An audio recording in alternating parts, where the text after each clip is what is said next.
오늘은 한국과 중국의 다른 문화를 소개를 해드리겠습니다. 가까운 이웃이고 역사적으로 얽혀있는 부분도 많고 오늘날에도 7만 명이 중국 학생들이 여기 와서 공부도 하고 우리도 그런 정도의 숫자가 가서 공부도 하고 있고 또 100만 명 가까운 사람이 중국에서 살고 있고 또 많은 중국 사람들이 우리나라에 와서 살고 있습니다. 그러나 문화는 분명히 다른 부분이 있어서 잠깐 소개를 해드리면은 결혼식을 가봤더니 안국이라는 그 작은 도시인데 인구가 한 37만 명쯤 됩니다. 근데 다 그런 건 아니지만 새벽에 오라 그래요. 그 초청받았는데 해도 안 떴는데 갔죠. 갔더니 식당에 가득 사람이 모여 있어요. 그래가지고 봤더니 조금 있으니까 그 신랑하고 신부가 왔어요. 어떻게 왔는가 봤더니 자동차를 가지고 신랑이 신부집에 가가지고 데려옵니다. 보통 차가 한두 대도 아니고 8대 이렇게 가는 것 같아요. 그래서 누가 그러더라고요. 그 중국 사람이 그 7명이 가서 신부를 데려와갖고 8명을 맞춘다 이런 얘기도 있고요. 그 자동차는 형편이 닿는 사람은 옛날에 산타나 이런 거 했는데 나중에 보니까 형편 좋은 사람은 아우디라든지 또 벤츠라든지 BMW 이런 거 타고 가서 저거 하더라고요. 그리고 신부 댁에 돈을 주는 풍습이 있다 그래요. 신부를 잘 키워주셔서 고맙다고 그래서 감사의 인사로 돈을 지불한다 이런 얘기도 있고 조금 있으니까 얼굴에 검정칠을 해요. 신랑 신부가 구두약 같은 걸 바르고 손님들한테 술을 한 잔씩 따라주고 이러더라고요. 문화가 우리하고 좀 다른 것 같다 이런 걸 느꼈고 그 다음에 장례 문화를 제가 봤더니 시신을 이렇게 침상에 올려놓고서 90도 각도로 인사를 해요. 그 얼굴은 보여주고 이 위에 이런 가슴이 이런 쪽 밑에는 이렇게 보통 흰천으로 이렇게 덮었어요.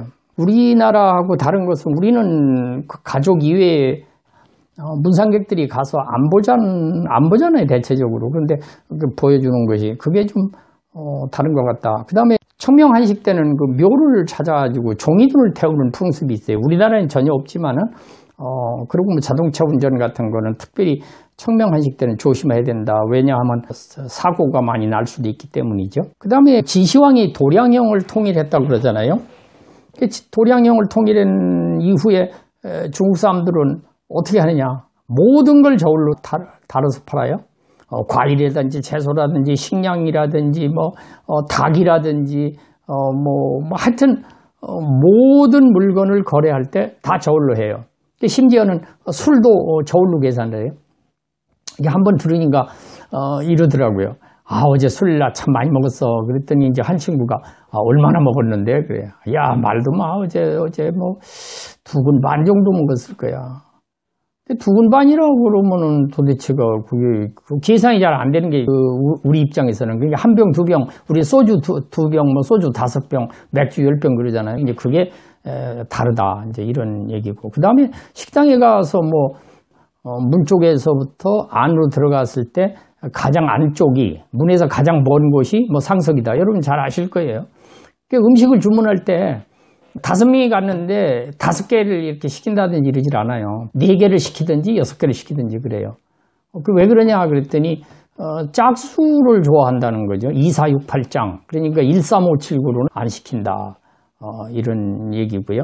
그 다음에 물고기를 반드시 주문해서 물고기 머리가 주빈한테 가게 한다. 또 그 다음에 보면 돼지박 발쪽을 가리켜서 쪼우쇼라고 이렇게 하더라고요. 중국에서는. 그러니까 우리는 쪼우주라고 하는데 중국에서는 쪼우쇼. 그러니까 돼지 손이다 그런 얘기죠. 그런데 그것이 중국에서의 그 개념은 한 마디예요. 앞다리도 한 마디, 뒷다리도 한 마디가 쪼우쇼에 해당하는데 우리는 뒷다리살을 이렇게 쓰잖아요. 그러니까 뒷다리살을 족발집에서 이렇게 같이 넣는단 말이죠. 이게 만약 그걸 안 넣고서 하면 어떻게 되느냐. 안 넣고 해보면 먹을 게 별로 없거든요. 그래서 한국은 그걸 넣죠. 근데 중국에서는 한 다리, 쪼소라고 하는 것이 한 마디를 이제 가리킨다. 그러니까 그것도 참고하시고요. 그 다음에 중국의 경조사라는 게 여러 가지가 있죠. 생일잔치도 있을 수 있고, 또 관운상제 태어났을 때, 한 달 됐을 때 이럴 때 주로 해먹는 음식이 뭐냐? 빠다완이라는 것이 그 하북지방에는 많이 먹어요.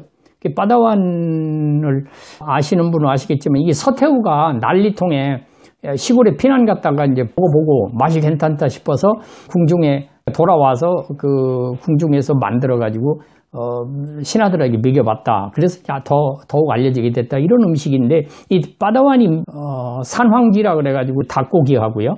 그 다음에 황위라 그래가지고 조기를 가리키고요. 그 다음에 쩌우즈라 그래가지고 돼지 그 뒷다리살이에요. 우리가 족발로 쓰는 뒷다리살. 그 다음에 이제 그러니까 중국에서는 허벅지고기라고 그러더라고요.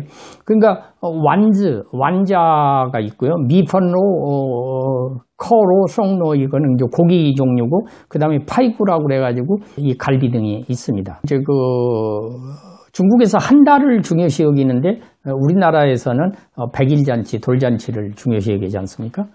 그 다음에 우리가 미역국을 거의 다 먹잖아요. 출산한 산모가. 근데 중국에서는 미역국 먹는 풍습이 없고 계란을 주로 먹고 있었고요. 그 다음에 기차 안에서 내복 입고 다니는 걸 본 일이 있어요.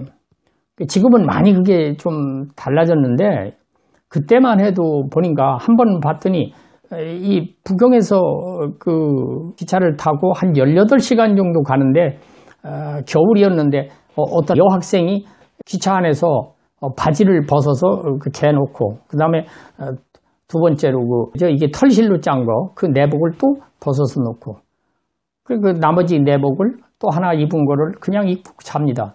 아침에 사람들이 이렇게 왔다 갔다 그러는데 화장실 앞에 여자들이 내복만 입고 서 있는 거예요. 얼마나 황당하고 그랬던지. 근데 그런 풍습들도 아마 이게 중국도 아마 많이 변하지 않을까 이렇게 생각이 되고, 그 다음에 생일날 가족들이 다 식당에 가서 만약에 식사를 한다 그러면은 그 집 주방장이 특별히 장수면을 대접을 한단 말이에요. 그 장수면이라는 게 그게 뭐냐면은 오래 살으라고 이 국수를 한 가다락으로 만들어서 한 그릇을 만들어 주는 거죠. 그날 주인공은 그거를 이제 먹는다. 오래 살아라고 그런 거 있고. 그 다음에 텐수이라는 곳에서 칼국수를 한번 먹어봤는데 그 지역은 그렇더라고. 이렇게 국수를 넣어가지고 금방 그냥 한 몇 초 만에 빼는지 이렇게 꺼내가지고 주니까 거의 뭐 이게 보면 먹을 수가 없을 정도로 우리는 좀 그래요. 그 뭐 생밀가루 같고 그런데 중국 사람들은 그렇게 먹더라고요. 그쪽 지역은.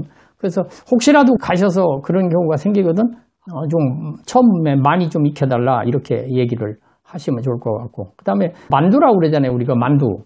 만토라고 부르는 그 만토라는 것이 만두 속이 없는 빵이에요. 그러니까 이것이 98년도에 제가 갔을 때는 1위 안에 우리나라 170원 정도 주면은 이거를 8개를 줬어요. 근데 지금 몇 개를 주냐? 지금 4개를 줍니다. 4개를 주는데 우리는 4개 다 먹을 수가 없어요. 기껏해 한 2개 먹으면 배부릅니다. 그 셴차이라고 그러고 이 무장아찌 이런 거 가지고 중국 사람들 이제 먹죠. 그런데 그것을 하루 동안 이렇게 먹어도 이게 500원이면은 하루를 먹을 수가 있어요. 그래서 중국이 이렇게 굶지 않고 사는 거는 기초 생활 물가가 싸기 때문이 아닌가 이렇게 생각을 합니다. 지금까지 우리와 다른 점, 그 외에도 여러 가지가 있습니다만 간단하게 소개를 해드렸습니다.